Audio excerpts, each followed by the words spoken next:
Well, it's going to be a little experiment. I know this is not at the right part number, but we're going to try to make this part fit in the Chrysler. This is actually, I think, for a GM. It's Dorman part number 74444, 4 fours with 7 in front of it. Dorman Help, right? I know that hole in there is a little bit too small for the, this is going to be for the window track roller. Now, I did fix this window track roller before, and the wheel had a split in it, and I used a type of really strong epoxy. It's made for just gluing on rocker panels, quarter panels, door skins. It's 3M part number 08115. It's a type of epoxy.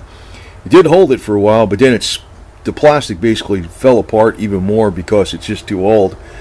So they do not sell this roller from Chrysler. They want you to buy a whole new window regulator, and they're just on crack for doing that shit. So I want to see if I can modify this to make it work. Probably can. Now what this is for is when I put all the little screws in there from the door, they go in here so I don't lose them. Hopefully you can see this. Let me try to bring the camera in closer. You can see there's a plastic thing in here that moves back and forth, and this one's all screwed up. I got this from Lowe's, and I don't know if the plastic is strong enough. Well, obviously it ain't strong enough. This has a little like ball that snaps into here, and this is about the right size, and you can see from this one it's too small, so it's just gonna have to be drilled out. I'm also gonna have to clean up this ball around here because I put some glue on here and shit. But this plastic thing, you can see that, there it is, right? This plastic thing slides in and out of here, and that snaps into there. Now, I don't even care if it rolls or not. As long as there's a lot of grease in here and it's thoroughly snapped into there, it should be fine. It should be fine. So we'll see if we can drill this out a little bit very carefully and make it work. It's not the right part, but we can probably make it work. Now, this roller is not going to roll, but it's in there tight as all hell, and put a lot of white grease in there, so it's going to slide. It's got enough slop in there to slide, and I'm going to tell you exactly what I did with the screwdrivers, because that's the trick. You also want to make sure the ball that snaps into there, and it took a lot of pressure with channel locks. I mean, a lot. I made it just enough so it took a lot of squeezing pressure to get it in there. The plastic that comes with these Dorman parts is better than the stuff that you get from Home Depot or Lowe's, like with these little roller things and stuff you buy over there. So it works. Okay, and then it comes down.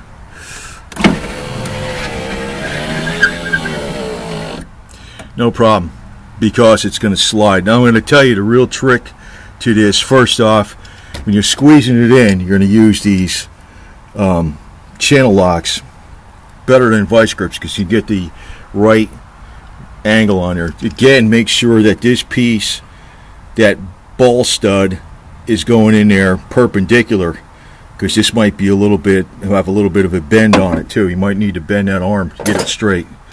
So I'm going to show you what I did with the how I drilled this out exactly. So this was some plastic roller thing I had from Lowe's, but it'll serve as an example. The part that's in the track is got a little bit wider diameter on it, right? And the part that sticks out from the track is where you press the ball into. I used this was a 9/32 drill bit to go and ream this out first. Now, the way I held this in the vice grips, I didn't clamp it down tight. I only used, when I clamped it down, give an example. Well, I'm not going to clamp it down. I only used this to tighten it up and snug it up just a little bit. I went really slow with the drill bit. This is reverse, excuse me. Real slow. And sometimes I reversed it to back it out if it was getting stuck. So I started out with a 9/32. Then I went to a 1964. I went all the way through it. I didn't go through it a bunch of times. Like if you kept going through it a bunch of times, it probably would have got hollowed out more. Just once, real slow. I didn't get it actually, in other words, the plastic's got some kind of give to it. Then on the back side, I went through it with a, not all the way, just touched the back side of it. In other words, this part right here, the wide part, the track, that's in the track, so the ball will snap through here, right, and pop out over here a little bit. So I opened that up just a hair, just partway through from the back side, which is the side in the track, right, with a 5/16. Real slow, kind of just, I actually reamed it out by hand, just partway through. So when a ball snaps through here, it gets into a little bit wider space up here, so it can, this part here in the front grips the ball better.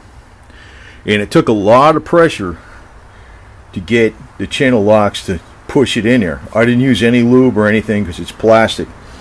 Now you can probably epoxy the damn thing in there too, but if it ever breaks again, I'll probably do that. But I don't think it will, because the Dorman part is the right kind of plastic, so I don't think it's going to fall apart. So anyway, that's a wrap.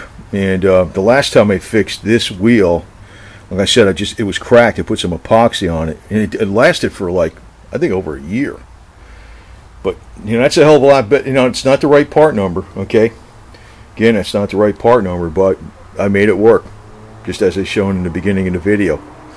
So that's a $4.74 fix versus buying a whole new track assembly from someplace for, I don't know, $100-something or $200 or some crap like that, and changing all this garbage. A lot faster, a lot easier. Again, that's Dorman part number 74444, 7 with 4 4s. It's not the right part for this Chrysler. I think it's for a Chevy or something, but you can make it work. At least I made it work. If you don't take your time, you'll probably screw it up. So, but it's under $5, and like I said, when I press that in there, it's so tight that wheel is never going to turn. It's just going to slide. There's plenty of grease, there's plenty of room, it's not going to jam up, and it'll probably last umpteen years.